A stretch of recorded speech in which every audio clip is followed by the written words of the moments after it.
안녕하세요. 저는 현재 36살 여자입니다. 어쩌다 보니 이곳에 사연을 신청하게 되었지만 그만큼 저에게 있어 너무나도 충격적인 일이었고 여러분들께 제가 겪었던 일들에 대해 털어놓고 싶어 그동안 속으로만 숨겨왔었던 제 사연을 들려드리도록 하겠습니다. 우선 저희 집안은 대대로 의사 집안이며 남편 측은 대대로 법관 집안입니다. 양가 집안 재산 차이는 비슷한 편이고요.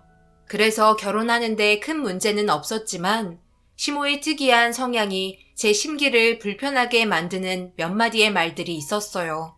의사직보다 법에 관련된 직업을 가진 사람들이 더 높은 지휘권을 가지고 있다는 고정관념이 있어서 자신보다 항상 미친 것 같은 느낌으로 대화할 때나 함께 어딜 가게 되면 불편하게 만드는 문제점이 있었네요. 하지만 직업 부심이라는 게 있으니까 그럴 수 있겠다 생각하며 이해해 주려고 저 딴에도 서운한 감정 드러내지 않고 묵묵히 받아줬어요. 괜히 이런 문제로 서로 얼굴 붉히면 당연히 이제 막 시작한 결혼 생활에 종지부를 찍을 것 같아 불편한 감정조차 보여주지 않았습니다. 그렇게 참고 또 참다가 결국 시모가 저희 집안까지 들먹이는 말들 때문에 시댁 식구와 한자리에 모여 식사를 하는 자리에서 숟가락을 식탁으로 내리꽂았고 쾅 하는 소리와 함께 한순간에 정적이 흐르면서 모두가 저를 향해 당황한 눈빛을 보내왔어요. 참을 만큼 참았었고 가족을 비하하는 시모의 언행은 잘못됐다 생각돼 분노한 눈빛으로 시모를 바라보자 되려 본인은 뭘 잘못했는지 모르길래 한 소리 하게 되었습니다. 차라리 이럴 거면 의사 집안과 결혼시키지 말고 법률 집안과 결혼시키지 그러셨어요. 저도 지금 참다 도저히 듣고 있을 수 없어서 화가 치밀어 오려 그래요. 의사 집안이나 법률 집안이나 뭐 얼마나 차이 난다고 제 앞에서 저희 부모님을 비하하세요? 그동안 저희 부모님이 어떻게 살아왔는지 알고나 하시는 말이세요? 부모님 손으로 얼마나 많은 생명을 살리셨는데요. 어머님은 병원도 안 가시나 봐요? 서로 각자의 위치에서 열심히 하면 되는 거지. 어떻게 소꿉장난하는 것 같다는 그런 말을 제 앞에서 하시는 거죠? 제가 정말 할 말이 없습니다. 그러면 아버님은 출근해서 법정에 올라가 뭐 하시는데요? 목수도 아니고 망치만 두드리고 내려오잖아요. 제가 이런 말 하면 기분 좋으세요? 뭐든지 적당이라는 선이 있는 거예요. 고분고분하게 말 들어주니까 저희 집안을 대놓고 무시하시는데 그런 말씀 하시면서 웃고 계신 것도 정말 이해되지 않네요. 뭐? 망치만 두드린다고? 얘가 보자 아니가? 너 지금 시애비가 어떤 위치에 있는 사람인 줄 알고 그런 말 하는 거니? 감히 네가 우리 집안을 무시해? 너는 법적으로 도움받을 일이 없을 것 같아? 밥만 조용히 먹으면 될 것이지. 귀까지 열어서 가족들끼리 밥 먹는데 끼어들어? 내가 그런 말 할 수도 있는 거지. 그거 가지고 지금 서운하다고 밥상머리에 숟가락을 내리꽂아? 너 몇 년 뒤면 시애미 잡아먹으려 들겠다. 밥 안 먹을 거면 당장 나가거라. 꼴도 보기 싫으니까. 더 이상 할 말도 없어 그냥 자리에서 일어났어요. 저를 되려 이상한 사람 취급하는 시부모님과 식구들의 행동에 더 어이가 없었고 한 공간에서 지내는 건 아닌 것 같다는 생각이 들어 따라오는 남편이 제 팔을 붙잡자 뿌리치면서 분가하자고 얘기했어요. 하지만 남편도 그런 상황이 난처한지 우물쭈물하기 시작하는데 대답 못하고 있는 남편도 한심해서 그냥 밖으로 나왔어요. 병원에 출근해서 환자 돌보는데 아침에 있었던 일들 때문에 너무 화가 치밀어 올라 일이 손에 잡히지도 않았습니다. 어떻게 된 게 사람의 생명을 다루는 직업을 가지고 있는 사람한테 소꿉장난한다는 말을 할 수가 있는 건지 너무 어이가 없어 근무 중에도 몇 번이나 혀를 차게 되었습니다. 남편에게 몇 번이나 문자 오고 전화 와도 분가하지 않을 생각이면 대화조차 하기 싫어 받지도 않았어요. 시부모님 집안은 남편이 막내이며 위로 두 분 계십니다. 그리고 모두 함께 같이 살고 있는 상황이고요. 그래서 저 또한 자연스럽게 시댁에 합류하게 되었지만 저 말고 다른 분들 전부 법을 다루는 직업을 가지고 있어서 어떤 대화를 하던 저만 따돌림 받게 되는 것 같아 기분이 별로 좋지 않았었어요. 더군다나 제가 들으라는 것 마냥 웃으면서 의사인 사람들을 욕하는데 그런 모습이 너무 꼴보기가 싫었습니다. 법에 관련된 직업을 가진 분들을 존경했고 대단하다고 생각했기 때문에 안 좋은 말은 단 한 번도 한 적이 없었는데 직접 들어와 함께 살다 보니 자기가 가진 직업이 신인 것 마냥 자만한 얼굴로 어깨는 으쓱해져서 남들보다 위인 것 같은 행동을 하는 모습에 참 한심스러웠어요. 그래봤자 나랏밥 먹는 사람들이면서 시민들 앞에서 어깨에 힘주고 다니니 정말 어처구니가 없었네요. 거기에 더해 시모는 그냥 볼품없는 주부예요. 그렇다고 젊었을 때 뭐가 있는 것도 아니었어요. 시아버지 하나 잘 만나 지금까지 살고 있는 거예요. 그래서 그런지 결혼 초부터 한바탕 한 뒤로 시모를 무시하게 되었고 웬만해서는 말도 섞지 않았네요. 제가 단단하게 화가 난 걸 모두가 눈치채고 집안의 분위기를 무겁게 이끌어가자 시모가 저에게 천천히 와서 말을 붙이기 시작하길래 제 마음을 풀어주려 하나보다 생각하던 찰나 갑자기 제 머리를 잡아 흔들어대기 시작했어요. 너무 당황스러워 무방비 상태로 시모에게 당하게 되었고 이렇게는 도저히 함께 지낼 수 없을 것 같다는 생각이 너무 강렬하게 머릿속을 스치면서 시모의 팔을 강하게 뿌리쳤습니다. 그러자 자기 팔을 뿌리쳤다며 제 몸을 세차게 밀치더니 꿋꿋하게 버티고 서서 시모를 째려보자 온 힘을 다해 저를 밀치면서 제 몸이 붕 뜨게 되었고 떨어짐과 동시에 바닥에 있던 소파 테이블 위로 떨어지게 되었네요. 골반 쪽을 부딪혀서 어찌나 아프던지 너무 괴로워 아무 말도 하지 못할 정도로 숨이 턱턱 막혔고 한참 동안 웅크리며 고통스러워했어요. 그제서야 분이 풀렸는지 몸을 돌려 방으로 들어가셨습니다. 너무 황당해 어찌해야 할지 모르겠더라고요. 꼭 주말만 되면 시모의 행동이 더 심해지길래 왜 그런가 싶어 천천히 몸을 일으키는 순간 주방에서 큰형님과 작은형님이 웃으면서 너덜거린 제 모습을 과일을 먹으면서 바라보고 있었습니다. 아주버님들과 함께 외출하고 들어온 남편이 방에 누워 고통스러워하는 모습을 보며 화들짝 놀랐고 무슨 일이냐고 물어보길래 좀 전에 있었던 일에 대해 설명을 하기 시작했고 남편도 화가 치밀어 올랐는지 집안이 떠나갈 정도로 시모를 부르기 시작했어요. 어머니, 지금 이게 뭐 하는 짓이에요? 제가 어제 얘기하지 않았어요? 결혼 허락한 건 며느리로 인정하는 거 아니에요. 그래서 잘 좀 봐달라고 어제 따로 충분히 대화했잖아요. 그런데 제 아내를 이런 꼴로 만들어버리면 가만히 있을 것 같아요? 어른이면 어른답게 행동하셔야죠. 지금 이렇게 한 행동이 그냥 넘어갈 수 없는 문제인 거 모르는 건 아니잖아요. 충분히 법적으로 안 좋게 흘러갈 수 있는 상황이라고요. 저희 집안이 법관 집안이면 뭐예요? 어머니가 저희 가족 이미지를 죄다 깎아먹고 있는데 그냥 조용히 지내면 안 되는 거예요? 이럴 거면 차라리 그냥 분가하겠습니다. 분가? 내가 어제 무슨 생각이 들었는지 알아? 네가 하는 행동 전부 뒤에서 제가 다 조종하는 것 같은 느낌이 들더구나. 자기 신랑 떠받들지는 못할 망정 분가하겠다는 말이나 하고 되려 자기가 더 잘하려는 생각은 하지 않는데 네가 어제 자기 아내라고 두둔하는 모습이 얼마나 어이가 없었는지 알아? 그렇게 여자한테 휘둘려 살면 앞으로 큰일을 어떻게 하겠니? 머리채 잡은 것만 해도 다행으로 생각해야지. 마음 같아선 그것보다 더 심한 행동도 할 수 있었다고. 너 우리 집안에 들어왔으면 쥐 죽은 듯이 얌전히 지내거라. 네가 법적으로 뭘 어떻게 하려고? 우리 집안이 법을 다루는데 네가 소송을 걸던 뭐라던 이길 수 있을 것 같니? 안 당하면 다행인 거야.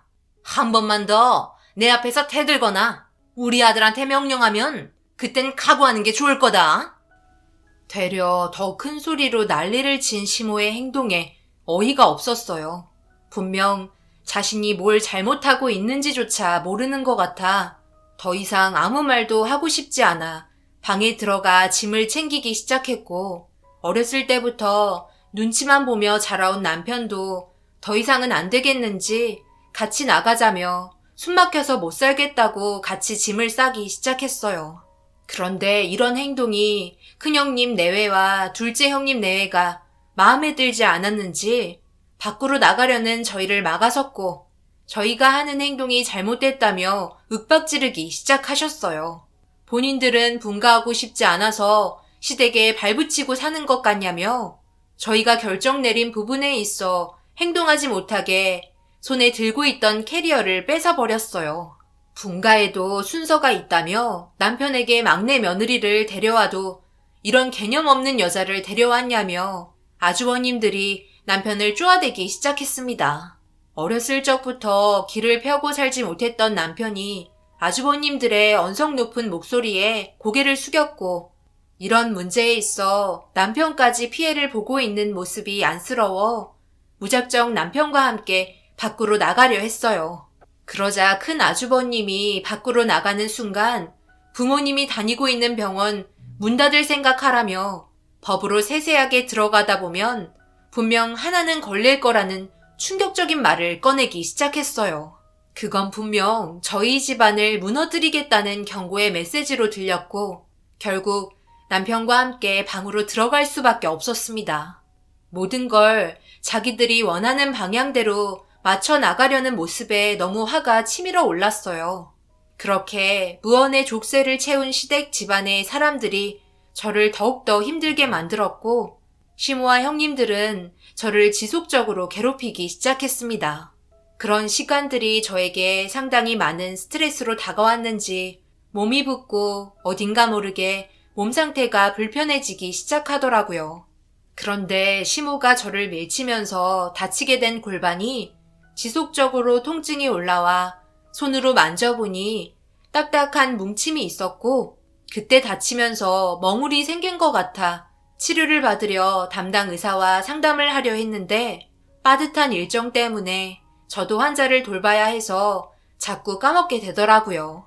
시간이 지나면 괜찮아질 거라는 걸 알고 있어서 금방 풀릴 거라 생각했는데 골반에 잡혔던 멍울은 좋아지기는커녕 점점 더 커지게 되었고, 걸을 때마다 심각한 통증으로 인해 결국 모든 스케줄을 뒤로 미룬 뒤 몇 달 만에 담당 의사와 상담을 하게 되었습니다.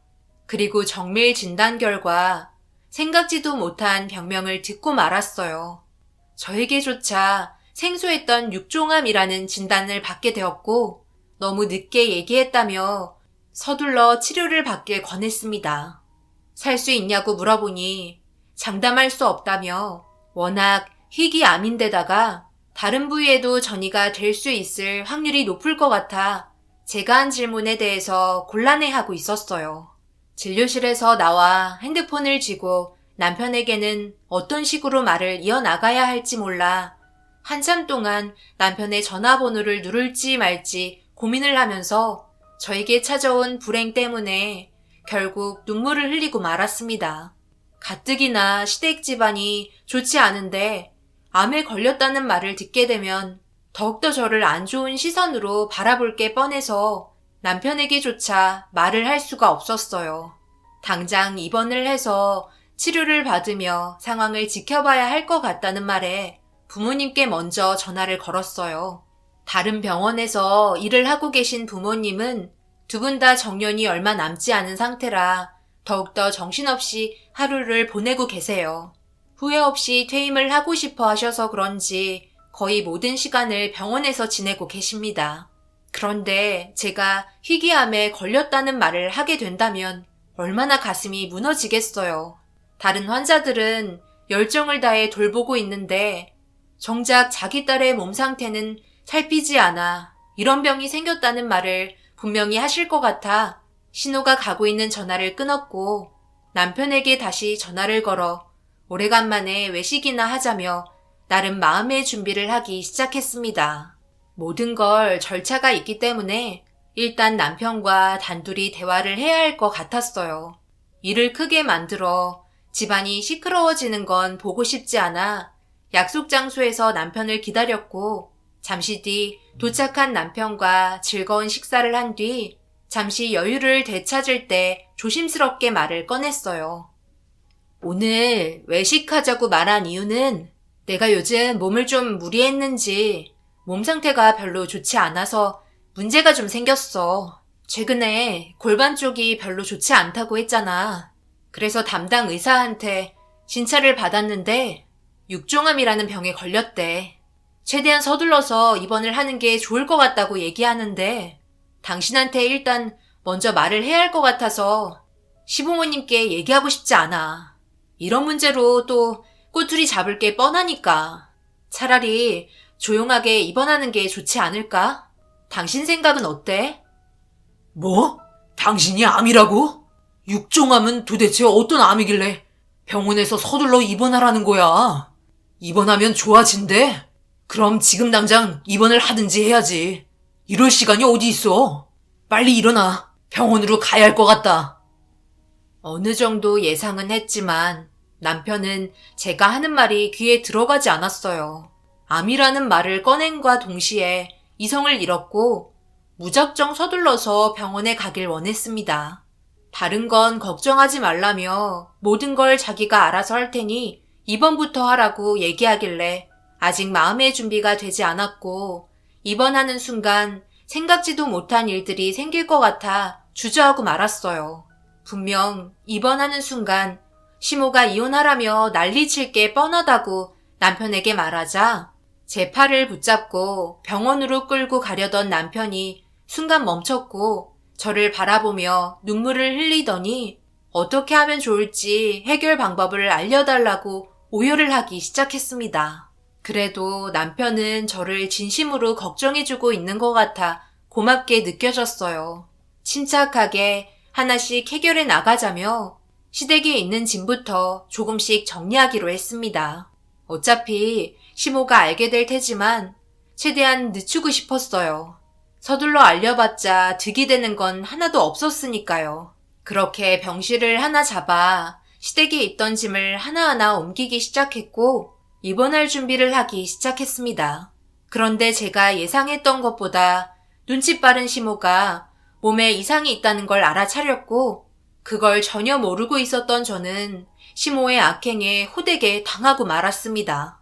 저의 모든 행동을 유심히 살펴보던 시모는 남편과 저와의 대화를 몰래 엿들으며 예상했던 대로 난리를 치기 시작했어요.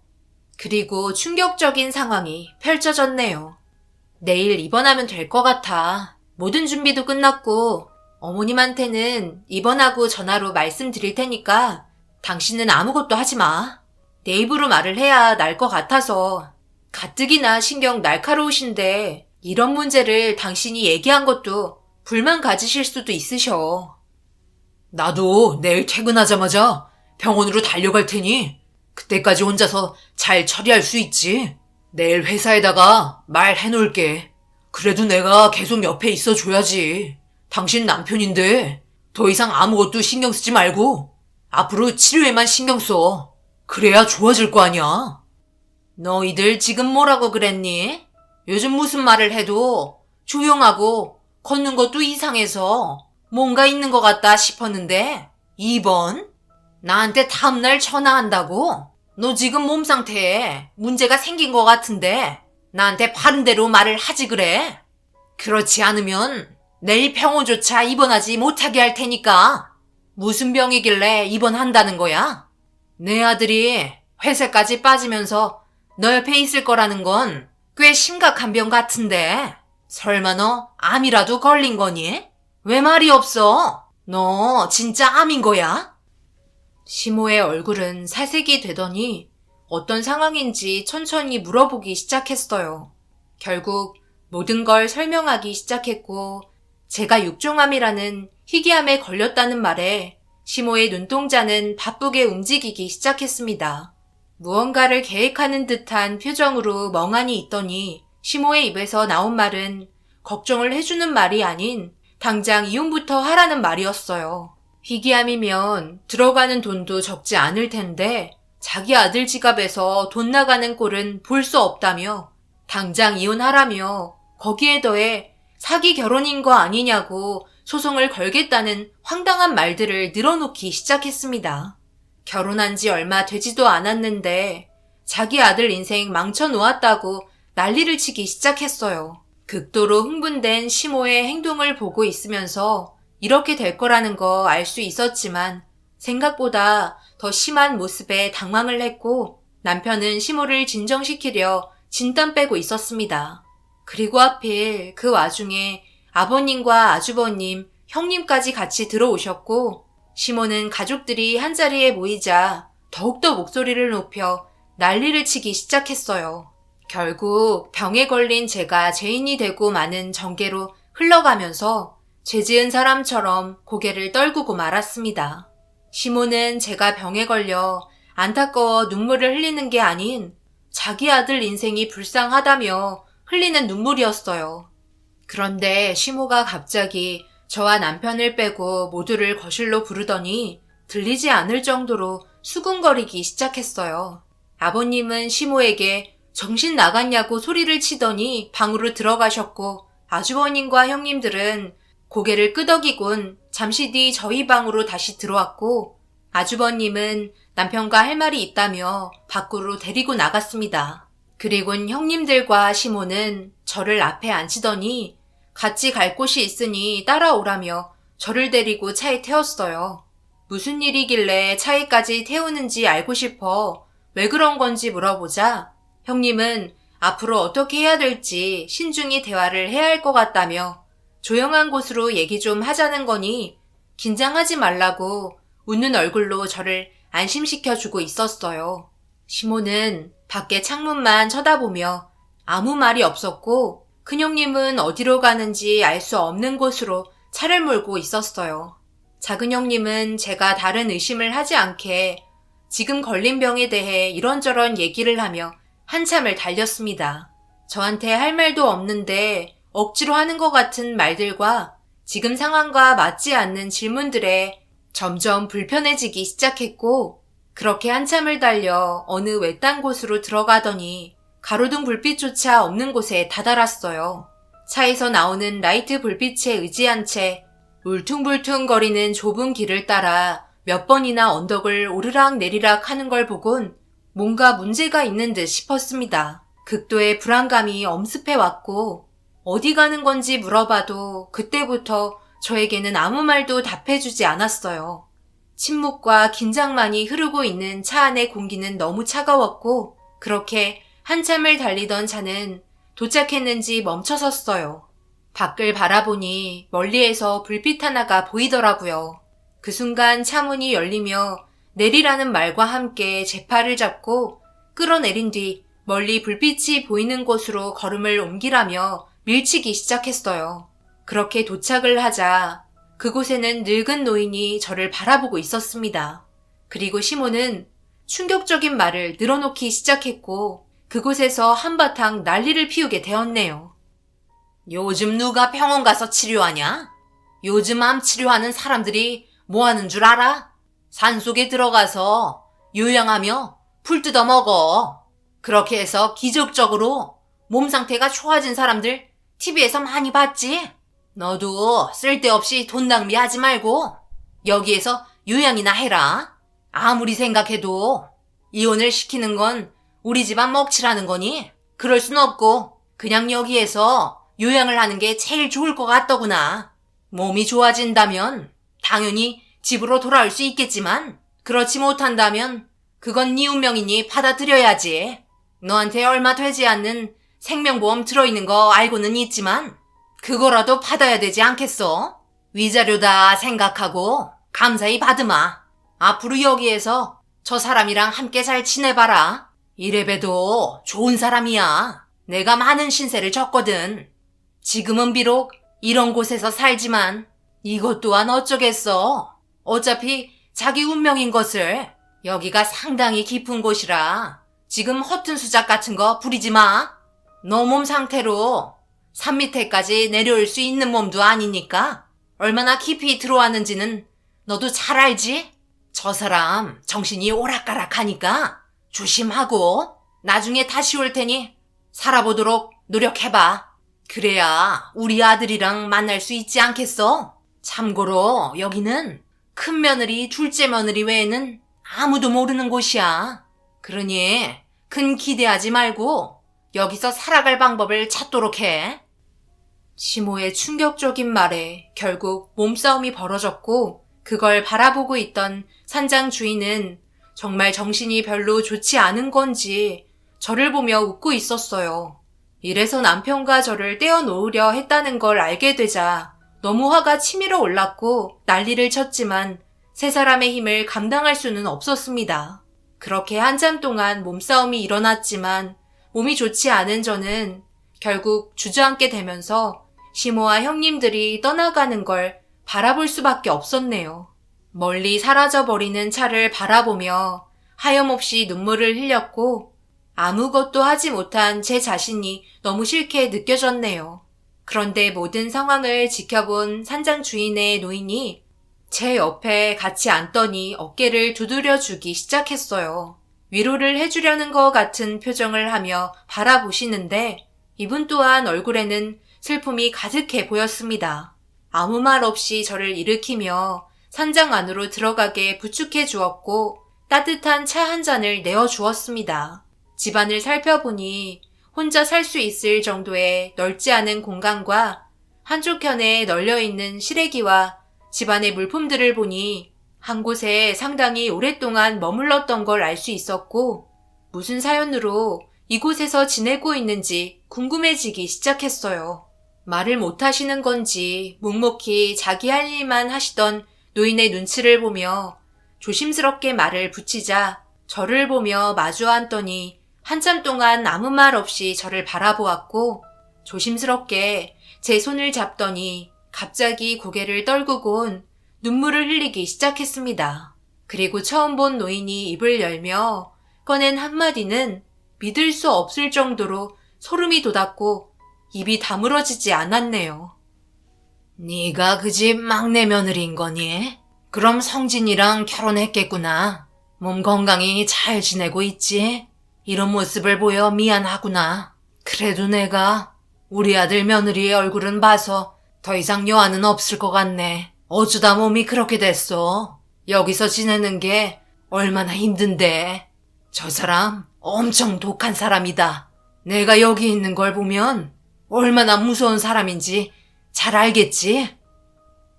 잠시만요. 무슨 말을 하시는 거예요? 우리 아들이라뇨. 분명 정신이 온전치 않다고 하셨는데 괜찮으신 거예요? 정신 나간 것처럼 행동하는 것 뿐이지. 지금 내 몸 상태는 아주 건강하단다. 산속에서 살아서 그런지 아픈 곳 없이 잘 지내고 있지. 너와 결혼한 성진이가 내 아들이야. 그리고 내가 그 집안의 가장인 너희 시아버지 되는 사람의 본처란다. 믿을 수 없는 말들에 더 이상 말을 잇지 못했어요. 그리고 처음 본 노인이 정말 정신이 온전한 건지 아닌지 헷갈리기 시작했습니다.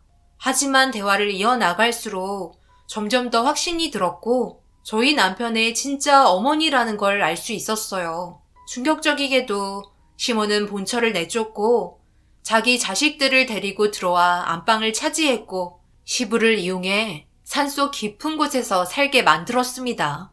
그날 하루 종일 남편의 진짜 어머니와 기나긴 대화를 할 수 있었고 왜 여기에서 살게 된 건지 전부 듣게 되었네요.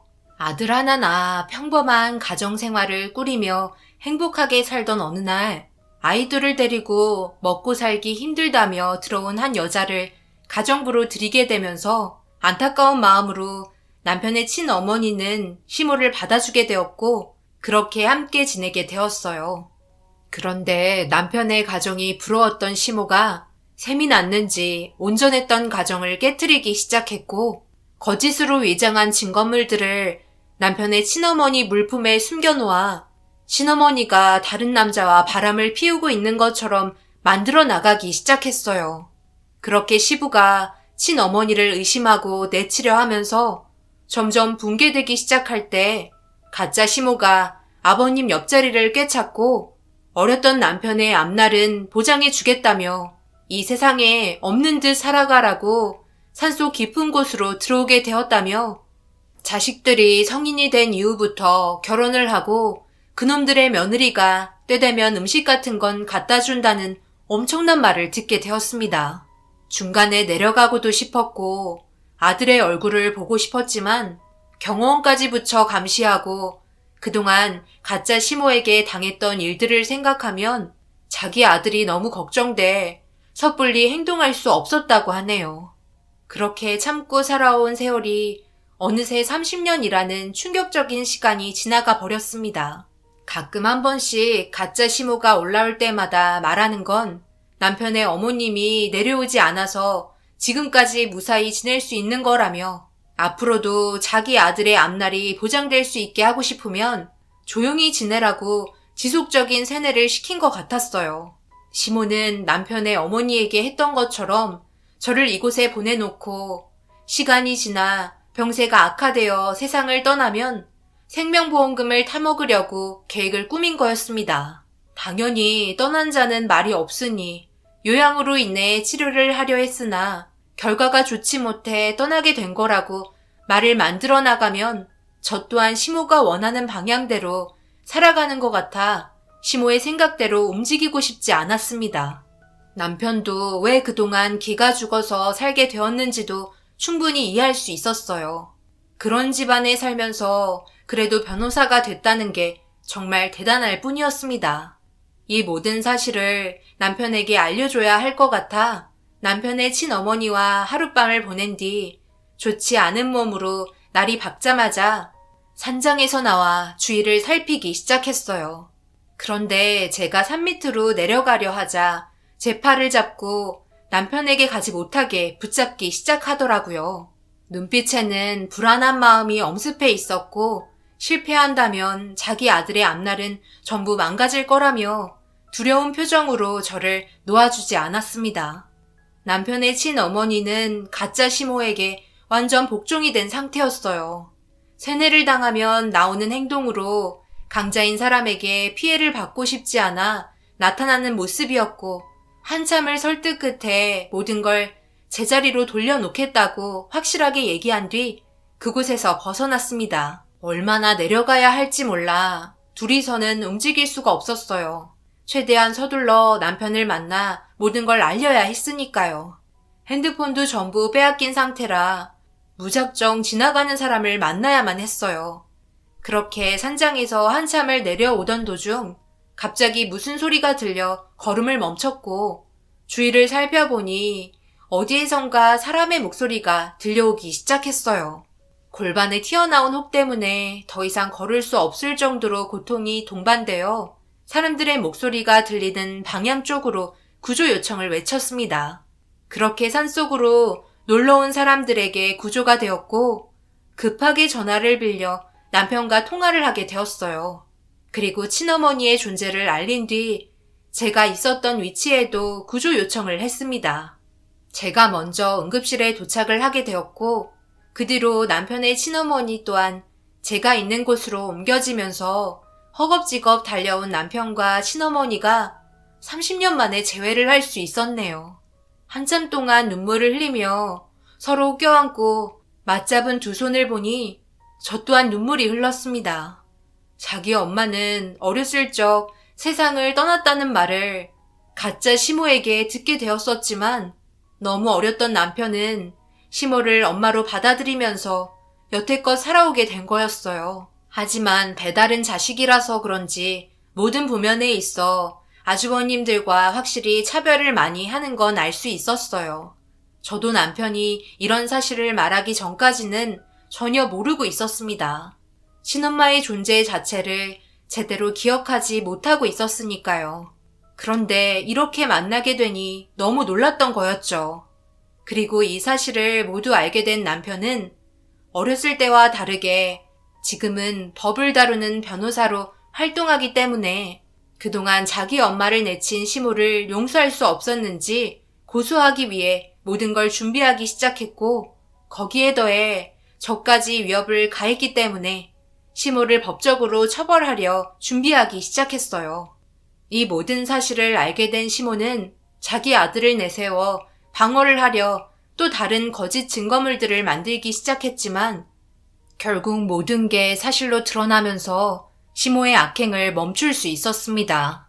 법을 이용해 어떻게 해서든지 빠져나가려 했지만 법은 정의를 위한 것이지 범죄를 위한 것이 아니라는 걸 확실하게 알려주었어요.